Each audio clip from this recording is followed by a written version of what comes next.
ठंडी ठंडी हवा चल रही है। आम के पेड़ के नीचे मुंशी जी अपने लकड़ी के पलंग पर बैठकर अखबार पढ़ रहे हैं। दादाजी सुनिए। क्या हुआ रामू? सुबह सुबह शोर क्यों मचा रहा है? ना भोलू ने बताया कि गांव के बाहर जो पुराना पीपल का पेड़ है ना, उसके नीचे कोई पुराना खजाना दबा है। ओहो, फिर वही पुरानी कहानियाँ बचपन में हमने भी सुनी थी बेटा, लेकिन कभी वहाँ कुछ मिला नहीं। लेकिन अगर सच में हो तो क्या मैं जाकर देख सकता हूँ? नहीं बेटा, वहाँ जंगल शुरू हो जाता है, रास्ता जंगली है और कई बार सांप भी देखे गए हैं। अकेले वहाँ जाना ठीक नहीं। अच्छा, मैं नहीं जाऊंगा। है रामू चुपचाप अंदर चला जाता है, लेकिन मन में योजना बना रहा होता है। रामू अपने दोस्तों बबलू, गुड्डू और मीना से मिलता है। सब लोग आम के बाग में बैठकर बातें कर रहे हैं। सुनो, अगर हम मिलकर उस पीपल के पेड़ के नीचे खुदाई करें तो खजाना मिल सकता है। लेकिन मुंशी जी मना कर रहे थे ना। और वहाँ सांप भी है। हम लोग पत्थर और डंडे ले चलेंगे। डर किस बात का? ठीक है, कल सुबह सूरज उगने से पहले हम निकलेंगे। किसी को बताना मत। रामू की माँ रामू को कई बार बुलाती है, लेकिन कोई जवाब नहीं आता।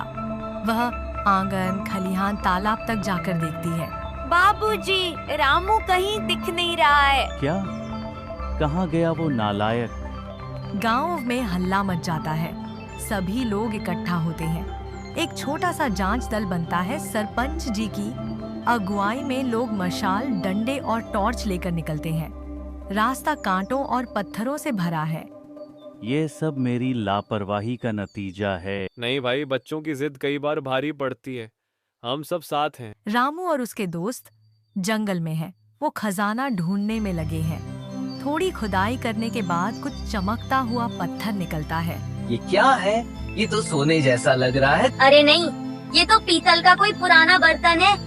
अब क्या करें? अंधेरा हो गया है, चलो घर चलते हैं। रास्ते में मीना का पैर फिसलता है और सब डर जाते हैं। बबलू को चोट लगती है।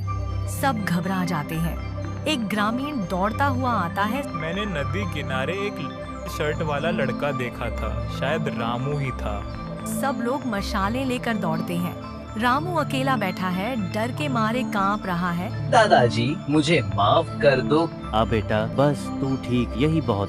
सब दोस्त भी पास आ जाते हैं। सभी को हल्की चोटें लगी होती हैं। गांव वाले राहत की सांस लेते हैं। गांव में ढोलक बजाई जा रही है, जैसे किसी बच्चे की घर वापसी का उत्सव हो। अब दोबारा ऐसी गलती मत करना। कभी नहीं माँ। ये अच्छा समय है गांव के बच्चों को प्रकृति और सुरक्षा की जानकारी देने का। हम एक बच्चा शिक्षण वर्ग शुरू करेंगे। मुंशी जी ने गांव के स्कूल में एक विशेष सत्र शुरू किया है। रामू अब सबसे आगे बैठता है। साथ ही अब बच्चों को जंगल, पेड़ पौधे और सुरक्षा की जानकारी दी जाती है। दादाजी, अब मैं ज्ञान का खजाना खोज रहा हूँ। वो असली खजाना है ना?